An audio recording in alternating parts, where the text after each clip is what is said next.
Hello! You're listening to the Studio Shangri-La podcast, and I'm your host, Sarah Eichert. If you'd like to get involved and find out more, please visit the site www.studio-shangri-la.com. So, today's topic: evolution plus public health. Mental health Mythbusters in the USA.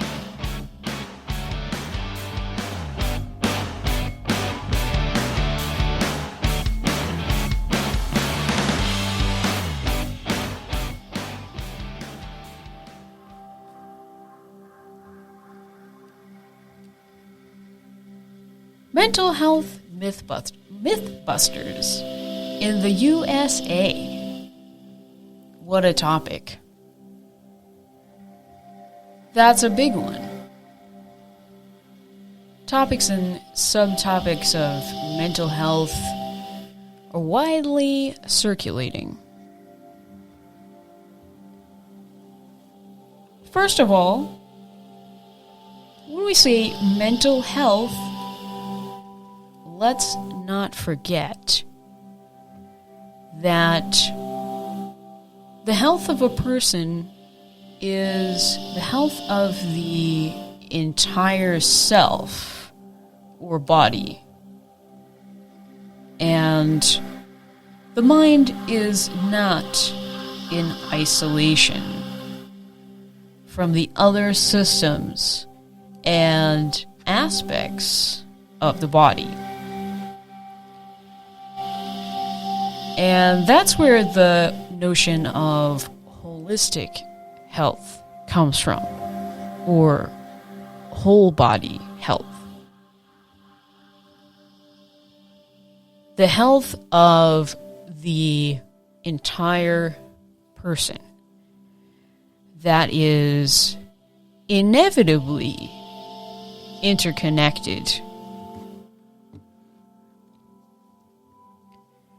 And does it make much sense to try and isolate a few issues or one issue into this boxed-in category separate from the rest of the person?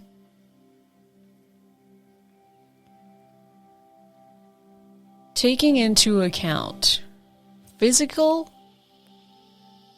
psychological, emotional, spiritual, soul health. That's all part of the picture.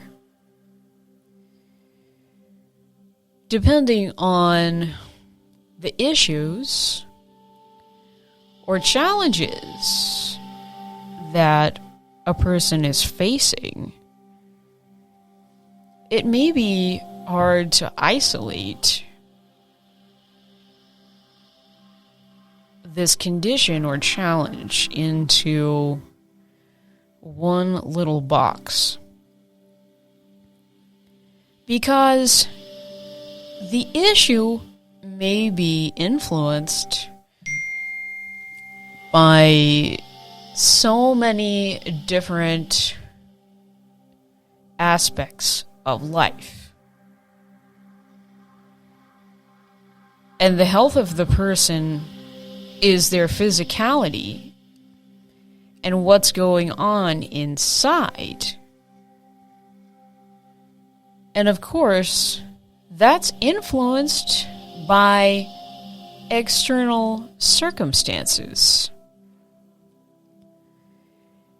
Now, the human biology is incredible. And I'll say this in many ways, ongoing, I'm sure, that the human body systems are incredibly malleable and not fixed as once thought. And with every passing year, and even day, we learn more about the intricacies of ourselves and our interconnectedness with our environment and planet, onto even the solar system, the galaxy, and even the universe.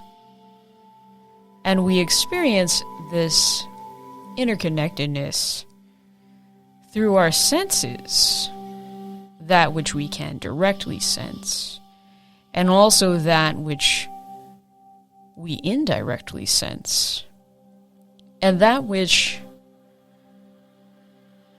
our parts and cells and molecules and particles interact with.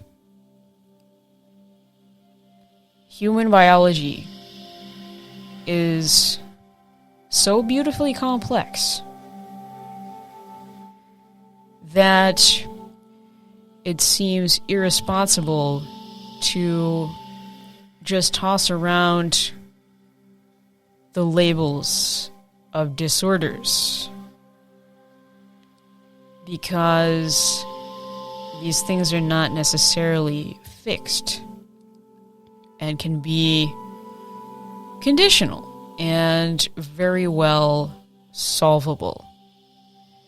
And even what was once thought to be genetic defect can be remedied by environmental and behavioral change. To each their own, of course, how people want to deal with their mental health. I think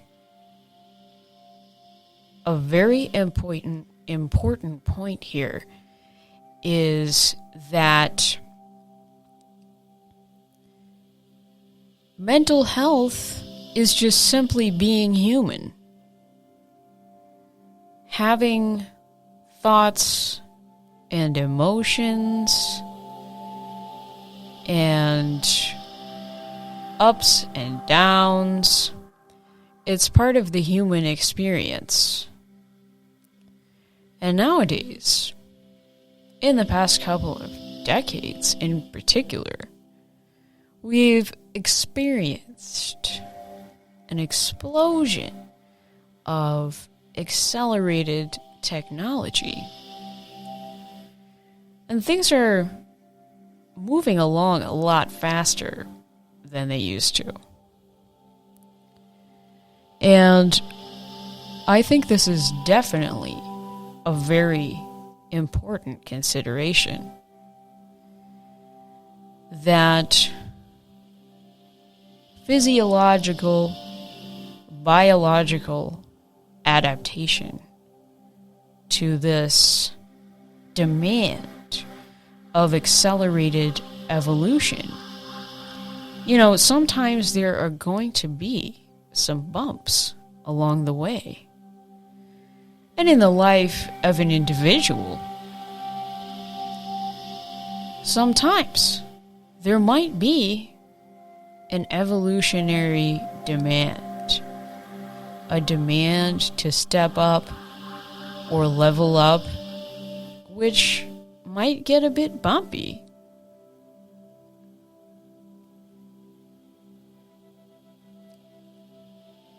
The emotional, psychological considerations, again,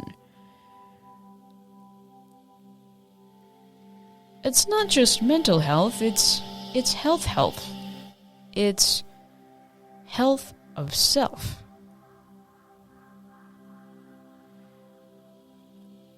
Now, you can medicate it, sure. Again, to each their own. And the severity of issues that people experience varies a lot.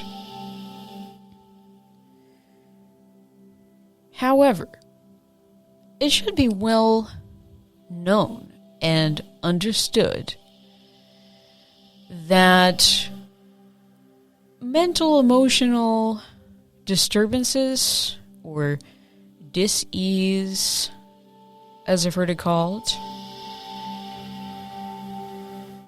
are often normal responses to sudden change, or most definitely to trauma. And what can make things more difficult is if you were traumatized in some way and unaware of it. And so not having the consciousness or awareness of this condition can cause sort of a domino effect of further problems. What we need in our society, in my opinion, is more awareness of the human condition, of our humanity, and of the humanity of others. That these mental health or personal challenges can be met and dealt with, and don't necessarily have to be muffled or swept under the rug, so to speak, or, in other words, just not dealt with. And does this take bravery? Yes. Absolutely it does.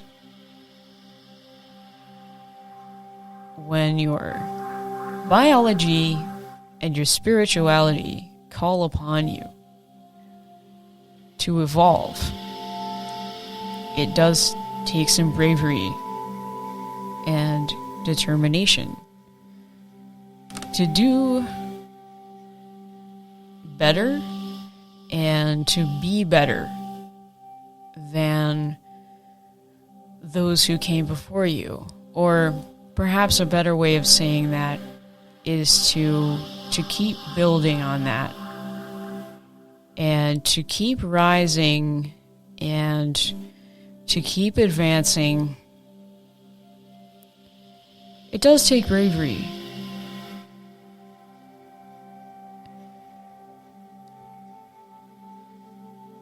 As I said before,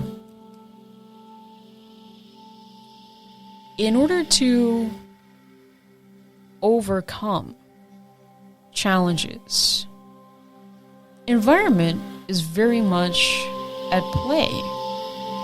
And some changes may have to be made in order to advance, and sometimes those changes are difficult. Changes or modifications in order to heal. And people need the space-time, the life space to heal. And it is a very worthwhile pursuit that each person is inherently worthy of. Taking up your own evolutionary mantle.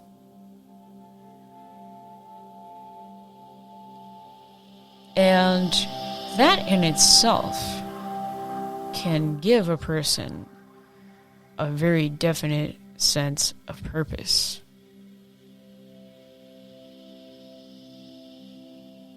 Personally, I'm not a fan of all these acronyms being thrown around, labeling people's possible mental conditions. You hear people name dropping ADHD and Asperger's on pretty minor occurrences, really. Again, I know there are varying levels of severity for every flavor of issue. But let's think about this for a sec. We live in a time in which there are a lot of stimuli and fast-paced technology. I find it somewhat understandable, in fact, very understandable, that sometimes it can be difficult to focus for anyone. Now, what we do have are tools of methodology for how we can set ourselves up better to focus when we need to. And to even try and harness what can seem to some like foibles. Which brings things to another term that people throw around a lot, which is Asperger's. And there are times at which it strikes me that although there is more tolerance for it now, so to speak, that in society there has been a rather narrow bandwidth for what is considered acceptable and somewhat of an intolerance for what's now being called neurodivergence. A rather somewhat clinical word, although it is cool, I think. Neurodivergence, meaning different ways of thinking and acting and behaving, I think, and also having different perspectives, which to me sounds like the most normal thing you could have in life, with so much branching out of life itself into so many different variations.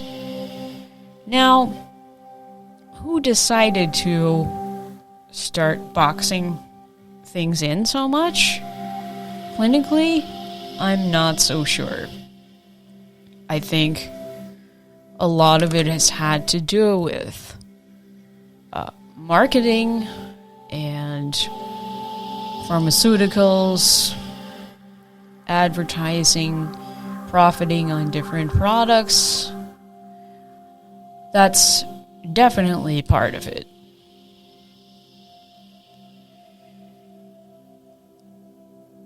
Neurodivergence.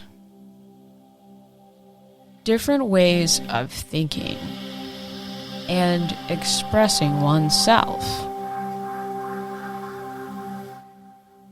Now, must people be shoved into a category that is potentially disempowering instead of being celebrated for sometimes enhanced abilities? And yes, difficulty perhaps with other facets of life, but you know what? With awareness and a positive narrative going, those things can be dealt with.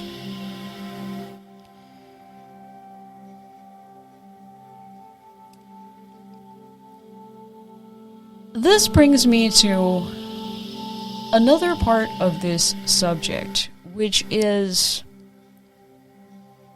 a sort of mob-like tendency in our society to bully or put down or disempower that which is different. I'm not saying that everyone does this, but there are those currents in society, to be sure. And who decides what's normal way of thinking, or what's normal way of being? And how did these rules come about? These unwritten rules. Well, that's a complex, somewhat unwritten story. But not exactly if you think about it for a sec.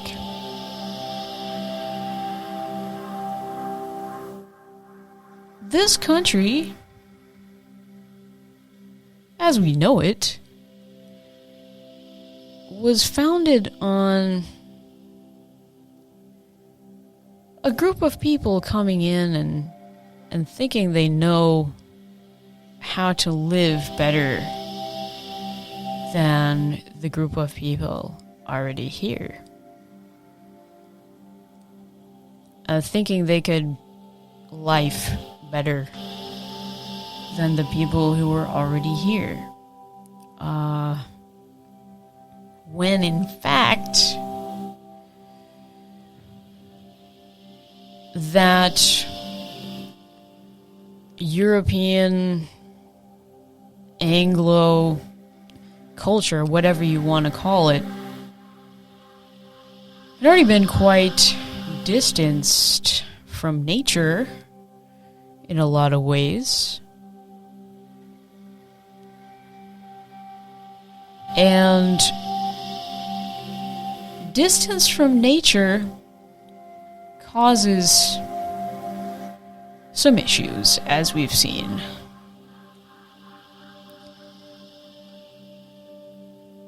Going against nature causes cognitive dissonance. So when you consider that this country was founded upon a sort of cognitive dissonance, wouldn't you expect that maybe people begin to eventually experience that in their own lives? And those cognitive dissonances can become very clear in trying to wake us up to the truth. For example, hey, maybe it isn't such a good idea to keep digging up or destroying all these forests that we actually depend upon for our well-being in the ecosystem. That's just an example.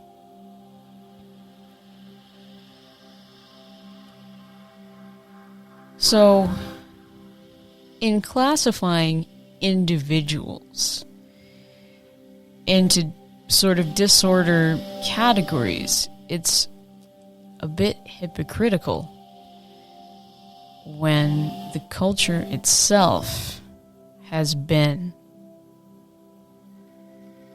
a bit disordered and dissonant here and there.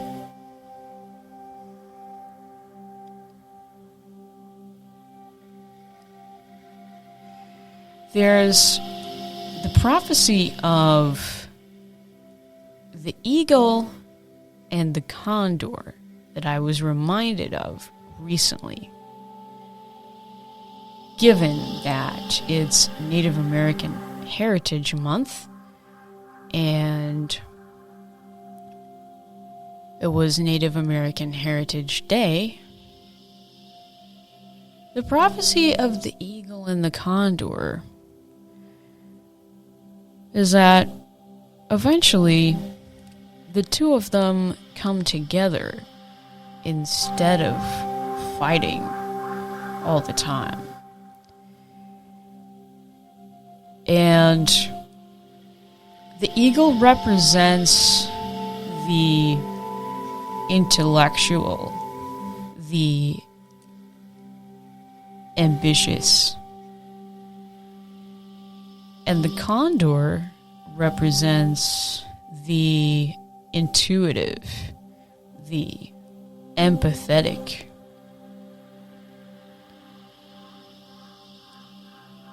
So the idea here is that this part of the world, and a lot of it, has become very skewed towards the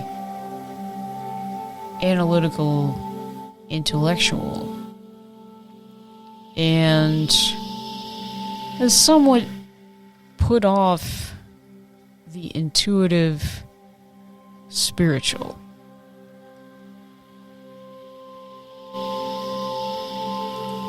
But the intuitive spiritual is what connects everything.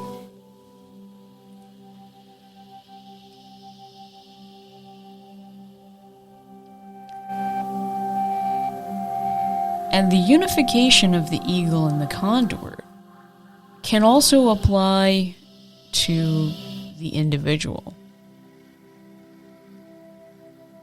And allowing all of those facets to be felt and experienced.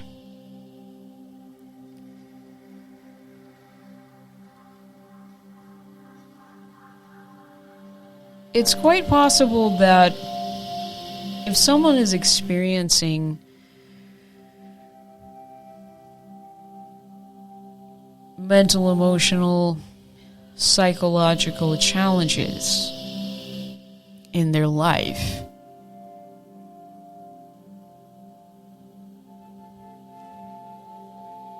that this is quite simply out of balance and something has to give. Something has to awaken or be accepted. It doesn't help people to have very narrow confines of acceptability. For example, gender identity, gender roles, which have been somewhat narrow. And again, a big to each their own on this topic. But what happens when gender roles and expected behaviors of that gender are so confining or restricting that, for example, to be a man, one has to suppress emotions, or to be a woman, one must be, look a certain way, or be submissive. There's all these stereotypical, sort of artificial characteristics and labeling that have accumulated, I think, from largely marketing and advertising. But what happens when you strip away all the artifice and people are just humans? They're having the spectrum of the human experience without being judged for that.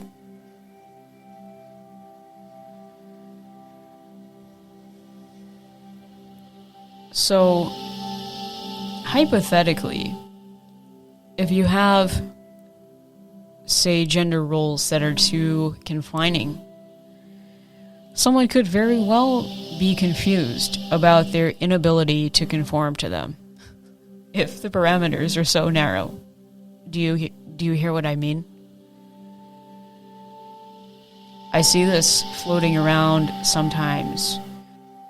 Let me live. Just let me live. And be expressive, self-fulfilling, vibrant.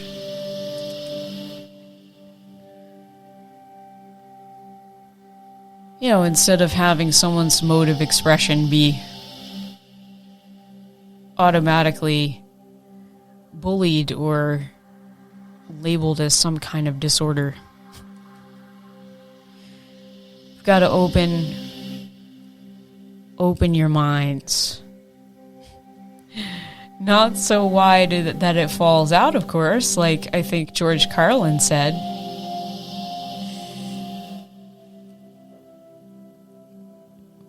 But that's one of the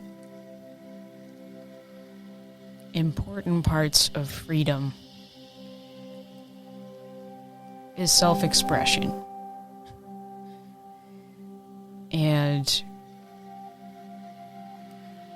yes, that is very different, say, from trying to harm someone and expressing oneself in a harmful way. That's not what I mean. I mean living out one's highest potential and personality and uniqueness.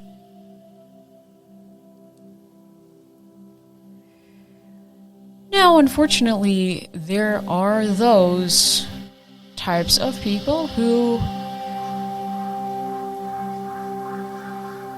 seek to empower themselves at the expense of others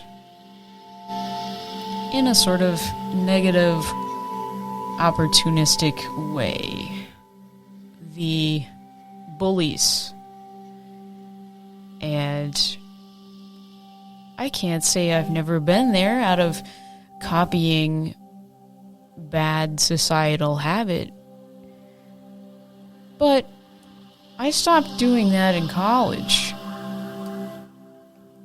You know what I mean? There's a big part of society that just needs to grow up and grow out of the need to bully, to slander, to engage in negative gossip, mudslinging, etc. There's a lot of ways of saying that.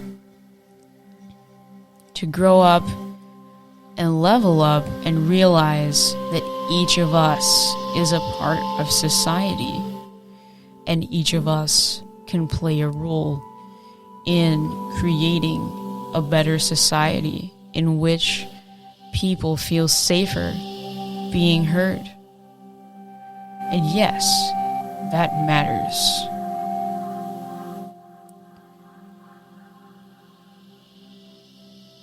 It takes strength to evolve.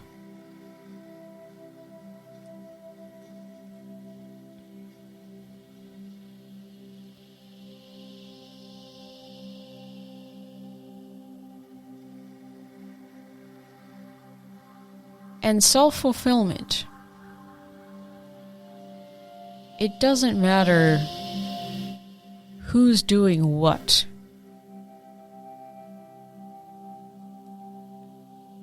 There's always a personal choice to believe in oneself and one's ability to grow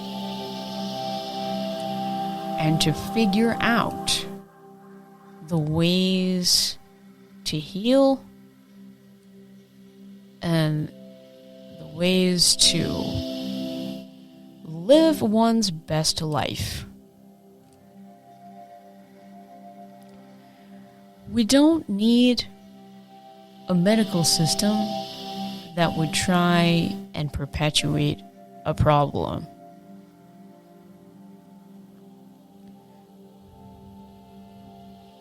Again, to each their own on how mental health issues are dealt with. Nevertheless, it should be known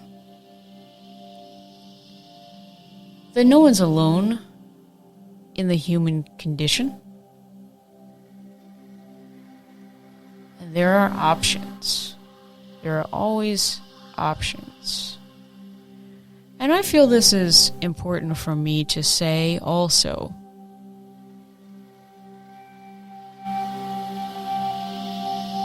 If a person is unique or different or even experiencing unique challenges, you can get through it. You're intrinsically valuable.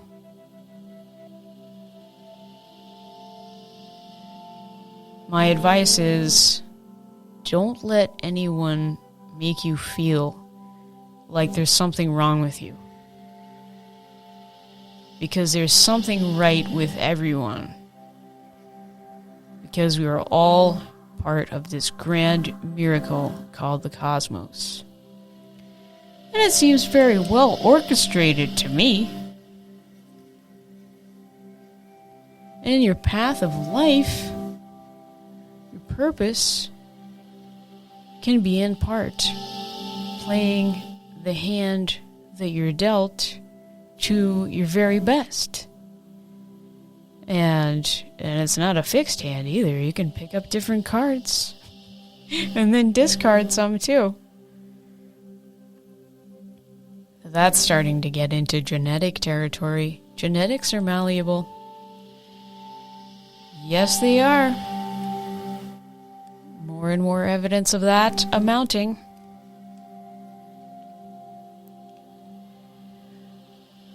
Well, I'm wrapping things up here on what is a very big issue. Evolution and public health. Mental health Mythbusters in the USA.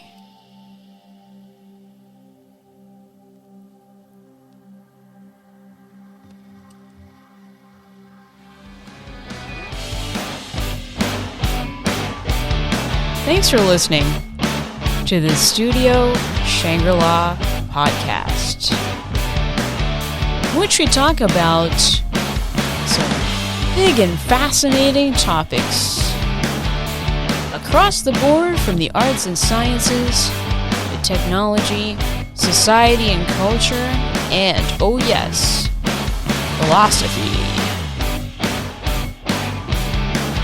If you're interested in participating in the podcast, please visit the website and use the contact form. www.studio-shangri-la.com